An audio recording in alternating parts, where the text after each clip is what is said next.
about sa mga like physical activities, may mga certain guidelines ba dyan na dapat i-follow just so makapag burn ng calories ang pasyente? Yeah, so I think ang pinaka-importante sa lahat yung safety, no? So lalo kapag walang exercise talaga or walang physical activity, importante na magsimula muna ng mabagal or konting minutes lang muna, no? Lalo na kapag walang exercise. Pag nasanay na kayo, for example, magsimula kayo sa 5 to 10 minutes lang muna na exercise, and then kapag nasasanay na, pwedeng dahan-dahan na itaas po to hanggang sa makabuo kayo ng mga 30 minutes sana of exercise per day, or kung di naman kaya ng everyday, kahit po mga 150 minutes per week. So, mga every other day po yan ng mga 30 minutes. Or yung iba, di ba may tinatawag na weekend warrior na parang, naku, hindi ako pwede ng weekdays, I might as well just do this on a weekend. Do you advise that or not really, Doc?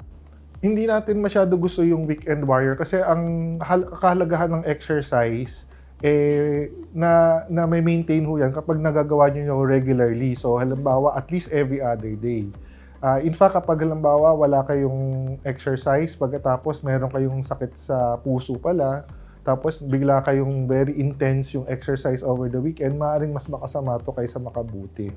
So kaya very important yung to start slow, lalo kung walang exercise, and then to do exercises that will not hurt your joints, for example, yung knees, no? Weight-bearing joints. Yes, Doc. kasi halimbawa kung masyado kayo mabigat tapos bigla kayong tatalon or tatakbo, baka ho ma-hurt nyo yung knees ninyo. So maganda may nag-guide din sa kanilang mga mobility exercises nila, no? Yes, kung kayang guided, mas maganda. Pero kung hindi kaya, kahit magsimula lang muna ng walking, malaking bagay na po yun.